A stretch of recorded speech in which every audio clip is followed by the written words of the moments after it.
right. Hey, scene crafters, welcome to the guild. Okay, so this is going to be one of many resource videos that you're going to find. Okay, and if you want like a little bit of a longer version, you can go check out the Minicon video over on YouTube. But in any case, this is all about what you need to do to execute or implement a substantive edit. Okay, so let's dive in. Okay. So first off, let me like establish some, must have ground rules kind of thing. All right. So I'm going to assume that you've already completed a developmental edit, that you've pretty much done what the story weavers are over there doing in their guild. Okay. So structure's on point. You just need to start looking at your scenes at this point. Okay. Or your chapters, depending on how you want to put it. Okay. So that's thing number one. Okay. Thing number two, and you're going to hear me say this all the time. Okay. Please give yourself some distance from your novel. Now, are we ready? Let's talk about supplies and the prep for June, because this is going to be fun. Okay.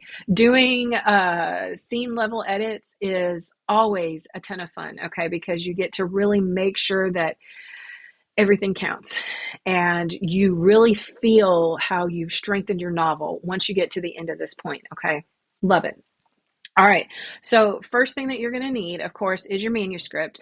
And let me encourage you to go ahead and make a copy of it. Okay. And then rename that copy as something like substantive edit, or I don't know, whatever you want to name it. Draft 26. I don't know. I'm messing with you. But however you want to name it something else. That way you have your original. So if you screw this up really bad as you're going through your substantive edit, you have your original safe and sound, and you are not going to kick yourself later on. Okay, so that's number one. Number two, and I'm over here playing this. He says, I talked to you guys. You want some index cards. Now, I like colorful stuff, which is why mine are all colorful and things.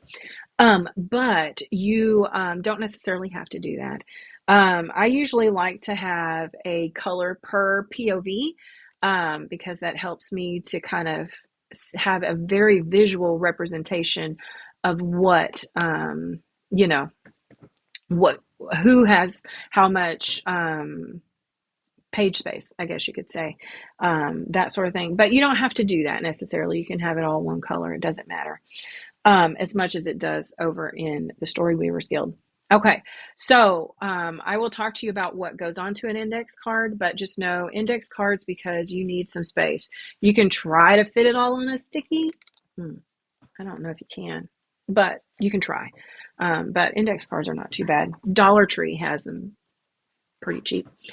Okay, so sticky notes. Now, as far as your manuscript goes, unlike the Story Weavers and unlike line editor, or the wordsmiths over on the other side of you, you don't necessarily have to print up, or I won't encourage you to print up a spiral bound edition of your book. You can. Of course you can, but I don't really know that it's entirely necessary at this point. You can read it off of your screen. Only thing is I would say maybe change your font. That really helps to trick your eyes. Change it to something different than what you were using before, and it kind of helps to trick your eyes a little bit more. Okay. Also, you're of course going to need a writing instrument of some kind, but who doesn't have a bunch of pens? And lastly, you will want to make sure that you have either an outline from Scrivener of all your scenes, or a TOC. Now, from Word, if you're using Word or Google Docs. Now, you don't need it right away. Your first step is, it's bad to look at your screen list or your scene list, or your TOC, because it's going to help spark memories, and we don't want that yet. That is more of like a later task. Okay. All right. So I will let you know when that one needs to come into play. All right. So are we ready? I'm about to tell you what to look for when you start your scene crafter's journey. All right, here we go.